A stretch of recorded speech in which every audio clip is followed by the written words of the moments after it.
1800കളിൽ ജർമ്മനിയിലെ മലഞ്ചെരിവുകളിൽ ആടുകളെയും പശുക്കളെയും കാവലിരിക്കാൻ ചെറിയൊരു കൂട്ടം നായകൾ ഉണ്ടായിരുന്നു. അവയ്ക്കൊന്നും ഒരേപോലെയുള്ള രൂപമോ സ്വഭാവമോ ഉണ്ടായിരുന്നില്ല.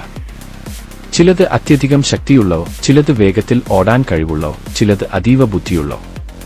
ഒരു ദിവസം ക്യാപ്റ്റൻ മാക്സ് വോൺ സ്റ്റെഫാനിറ്റ്സ് എന്ന ഒരു ജർമ്മൻ സൈനികൻ ഈ നായകളെ നിരീക്ഷിച്ചു. ഒരു യോദ്ധാവിനൊപ്പം നിന്ന് അവനെ സുരക്ഷിതമാക്കാൻ കഴിയുന്ന അത്യന്തം ബുദ്ധിയുള്ള ഒരു നായ വേണമെന്നു അയാൾക്ക് തോന്നി. ഒരു ദിവസം ഒരു പ്രത്യേക നായ അവന്റെ ശ്രദ്ധ പിടിച്ചുപറ്റി. അതിന്റെ ദേഹഘടന, കരുത്ത്, ജാഗ്രത, വിശ്വാസ്യത എല്ലാം അതിസുന്ദരമായിരുന്നു. ക്യാപ്റ്റൻ മാക്സ് ആ നായയെ വാങ്ങി അതിനെ പരിശീലിപ്പിച്ചു. കാലം കടന്നുപോയപ്പോൾ നായയുടെ കഴിവുകൾ കൂടുതൽ മനസ്സിലായി. വേഗത്തിൽ ഓടും, ഉദ്ദേശിച്ചത് കാക്കും, കൃത്യമായി കമാൻഡുകൾ പാലിക്കും. അയാൾ അതിനെ ജർമ്മൻ ഷെപ്പേർഡ് എന്ന് പേരിട്ടു. കാലം മാറി. പ്രഥമ ലോകമഹായുദ്ധം തുടങ്ങി.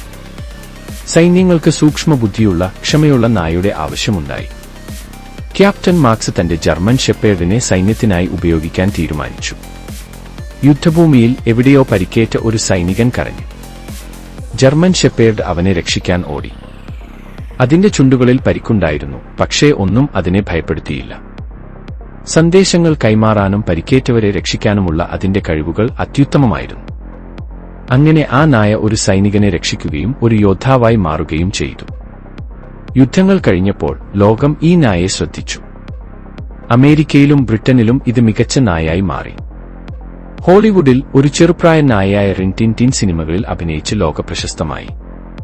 ഇവിടെ നിന്ന് ജർമ്മൻ ഷെപ്പേർഡ് ഒരു കുടുംബ നായയായി മാറുകയും പോലീസ്, സൈന്യം, രക്ഷാപ്രവർത്തനം എന്നിവയിലേക്കുള്ള ഏറ്റവും വിശ്വസ്തനായ നായയായി അറിയപ്പെടുകയും ചെയ്തു.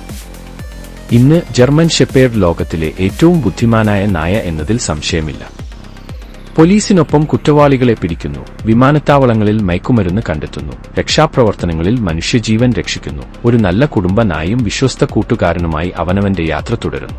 ഇതേക്കുറിച്ച് നിങ്ങൾക്ക് ഇതിലും കൂടുതലായി അറിയാവുന്ന കാര്യങ്ങൾ ഉണ്ടെങ്കിൽ താഴെ കമന്റ് ചെയ്യാൻ മറക്കരുത്. വീഡിയോ ഇഷ്ടമായെങ്കിൽ ഷെയർ ചെയ്യുക, ലൈക്ക് ചെയ്യുക. ചാനൽ ഇതുവരെ സബ്സ്ക്രൈബ് ചെയ്തില്ലെങ്കിൽ ഒന്ന് സബ്സ്ക്രൈബ് കൂടി ചെയ്യുക. മറ്റൊരു വിഷയവുമായി വീണ്ടും കാണും വരെ ഗുഡ് ബൈ.